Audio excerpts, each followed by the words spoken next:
I do appreciate the opportunity to share some information on Elite with this group. Looks like you've pulled a great lineup of speakers together, and I understand that this has a very broad level of participation. So just like to talk a little bit about Elite Service Disabled Veteran-Owned Business Network and things that we have done both within the Midwest region and nationally. I serve as the national secretary for the organization, and I also serve as the Illinois chapter president. Additionally, other roles that I hold in the veteran community are an appointment to the state's Veteran Business Program Certification Committee. So we're working closely with the state on the Illinois Veteran Business Program, and I also hold an appointment as the chair of the programs committee in the Illinois Tollways Diversity Advisory Council, which itself is made up of over 30 different advocacy organizations for diverse businesses. So with that, can I ask, are you able to see the slide that I have up on the screen? Yes, sir. We can see everything there, hear you fine, everything's good. Great, great, thank you. So a bit about Elite. So as I said, we are a national organization. The company was founded over 20 years ago, based out of San Diego by Bob Maltz, who's a retired Master Chief from the Navy. And I'd say that the main goals of the organization are to help our members in a few different ways. First is advocacy. So working with policymakers to establish programs and increase participation of veteran-owned businesses. And also education, so getting information out about opportunities, bringing in subject matter experts to talk with our members about things that they can do to help grow their businesses and so forth. And finally, just creating business opportunities for our members and their partners. And I'll get into more details on those things in a bit. Um, First, I'll talk about the Illinois chapter as a good example of the kinds of things that Elite does nationwide. So we are a grassroots organization. So while the national board sets up a basic framework for different chapters across the country to operate, each chapter is very in touch with their local constituents and the local veteran community. And I think the Illinois chapter is a good example of the things we do nationwide. So a bit about the Illinois chapter. We've been around since about 2009. 2011, we got a big push with the National Convention, which is coming back to Chicago next year. I'll talk a little more about that, but a bit more about the Illinois chapter. So we work closely with agencies on increasing opportunities for veteran-owned businesses. Um, Good example of that is the state's Veteran Business Program. So we initiated that in collaboration with Central Management Services, and couple of things that have happened with that are are working with CMS on coming up with a recognition affidavit process. So we're able to broker a connection between CMS and U.S. Department of Veterans Affairs. The outcome of that was the state coming up with a very simple process for companies that are already certified or verified with U.S. Department of Veterans Affairs, a Center for Veterans Enterprise, or CVE. If you have that certification, with that, it's a simple, 10-minute process to go through what would otherwise be a pretty time-intensive process of gathering documents for state certification. So that's one accomplishment that we've been able to get in place that has made certification in the state easier. And the practical part of that is that it makes it easier for us to grow that competitive pool. Now, currently, our numbers are not where they really need to be for certification. I need to check, but I'm sure it's under 150 companies that are currently certified in Illinois, and we're trying to grow that pool. So anybody who has achieved U.S. Department of Veterans Affairs certification, If you need help on getting certified in the state, please reach out to me. I'll be happy to point you in the right direction for that. A couple other things that we've done within the state of Illinois. So in the city of Chicago, we've worked with, at that time, Jamie Ree was Chief Procurement Officer, very passionate about veterans initiatives, and we were able to work with her and Alderman Villegas and some other aldermen on getting some veteran bid incentives in place. So these are some very, very good programs that offer opportunities for veteran-owned companies to compete on city contracts, either as a prime or as a JV partner with another diverse firm. The basic incentive is 5% off the bid price. What that means is if you put a bid in for $100, for evaluation purposes, it's treated as if it was $95. I know of a few firms that have come in third or even fourth in terms of the overall bid, and won because they were able to combine this bid incentive with other types of bid incentives that the city offers. Another thing that we are able to work with the city on is their business enterprise owned by people with disabilities recognition.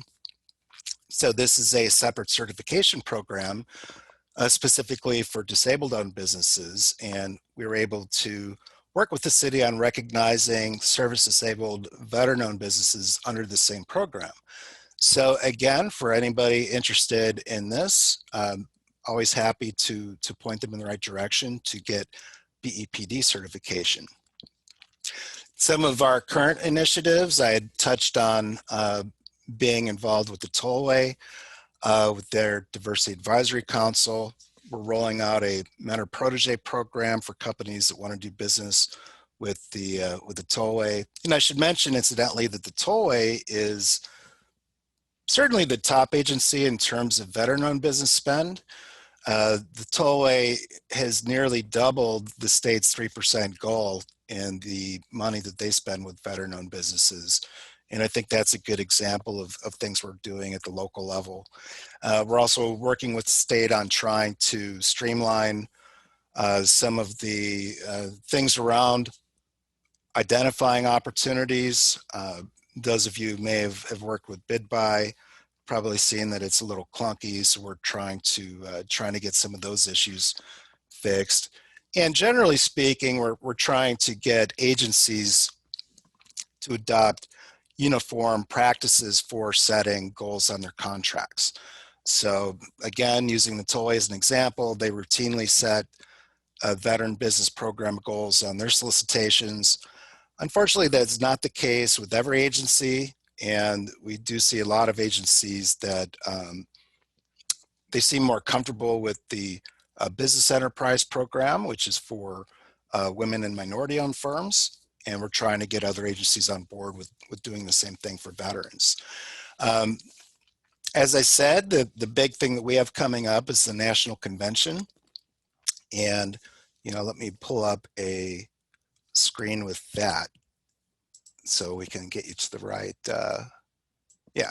So the website for that is just sdvobconference.com. We've already got the venue, the venue firmed up for that. So it's going to be at the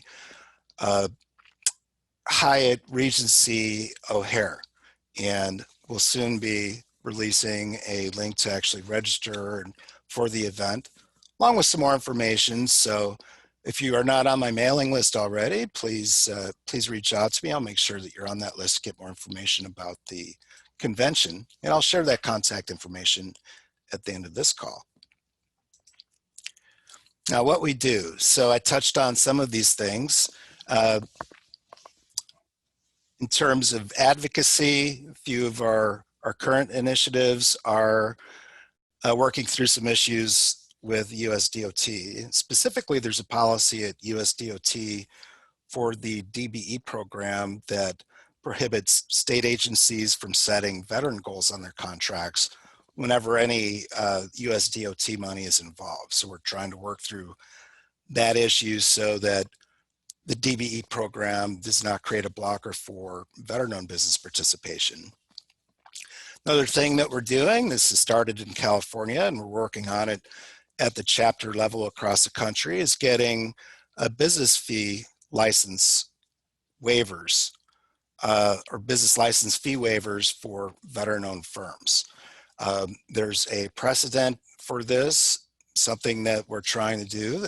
And the bottom line is for veteran-owned firms, if there is a license fee required, we want to get that waived within the state of Illinois and other states that have these kinds of fees. The other thing we're trying to do long-term is remove domicile requirements. We feel that veterans volunteered to serve the country. They didn't sign up for the Illinois Navy. It's the U.S. Navy in my case. So just another initiative that we're trying to work through. Good example of this is the state of New York. Elite was involved in getting their program pulled together. The state of New York has a 6% statewide goal for disabled veteran-owned businesses, and that's the largest one in the country. Rather than require that the veteran-owned business be headquartered or that the veteran owner be a resident of the state of New York, they use what's called a significant business presence standard, which we feel makes a lot more sense. Basically, if the business is generating revenue for the state of New York through business relationships there, having employees there, some sort of business presence there, then that's the only requirement that they need to meet in terms of New York geography. And coming into what we do for helping businesses to grow. So businesses that are just getting started, we're very good at connecting them with subject matter experts on what the things that startups should be doing. We also connect businesses with opportunities. So as agencies give us a contract forecast, for example, we get those out to our members. We host regular meetings and networking events that enable businesses to establish teaming and to get to know who the primes are, get face time with different agencies, and even commercial buyers. In Illinois, prior to COVID, we would host events throughout the year where we bring out let's say a supplier diversity director from Walgreens is a good example, or from AT&T, and we've had other commercial companies come out to talk to our groups, and that gives our members a chance to get face time with those folks. Same thing on the government side, where we've brought out public sector speakers to talk about things that they have coming up so that our members can position themselves to go after additional work. And this brings us to networking. As I mentioned, our events bring in government buyers, commercial buyers. We've seen a lot of growth within the veteran community through subcontracting and teaming relationships. We try to foster that kind of growth. My own company, and one thing I forgot to mention is that I myself am the owner of a disabled veteran-owned business, Saigon Solutions, and Elite itself is made up of volunteers. We're all doing this because we feel it's the right thing to do. Everybody who's involved in Elite is a business owner, and this is how we're able to get companies connected with potential partners and with other companies that have been in their shoes before. So this all plays out through the special events we hold. So I mentioned chapter meetings. We're going to be announcing information on a virtual meeting coming up the first week of November. This is Veterans Week. That's going to be in a virtual format. We're as eager as everybody to start doing in-person meetings, but we'll be hosting chapter events throughout the years we've done in the past. And beyond that, we've got the National Convention, which I'll talk about in more depth. We also work with agencies on events. So when an agency has an event that we feel is going to be a good fit for our members, we get the word out about those. Oftentimes we exhibit at these events so people can come up and ask questions. We also do speaking engagements like this one, and all of that is really how we try to stay connected with the veteran community and their partners. So a bit about the convention. As I mentioned, more information is available at sdvobconvention.com. The convention itself is probably our big showcase event of the year.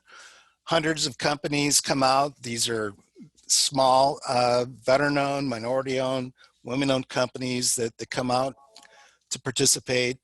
And we also have subject matter experts come to speak at breakout sessions. We have networking events throughout the this 3-day event. Probably the most popular thing is matchmaking, where we match up small companies with primes that are looking for teaming, or we match them up with large companies that could potentially buy their products and services. And we also do a special session on capabilities presentations. We've seen this as a very effective marketing tool for companies to get their capabilities out in front of potential buyers. And so we'll have a special workshop on doing capabilities presentations and making those more effective. So a little bit about membership in Elite. So the main website is at elitesdvob.org. Recently released a updated version of the website to make it easier for people to join. Joining Elite is only $60 a year for disabled veteran-owned businesses. And we have other membership levels for non-SDVOBs and also corporate level memberships for larger companies. Just bring up this website briefly, and wanted to point out that the place to go to join is either clicking on the membership link or learn more about membership, and that takes you to the membership page where companies can sign up. They can upload their company profile and so forth, and that brings them into our business directory, which is searchable by location, business service type, chapter affiliation, and so forth. And the other benefit to joining is you get discounted access to the national convention. And with that, I'm happy to field any questions.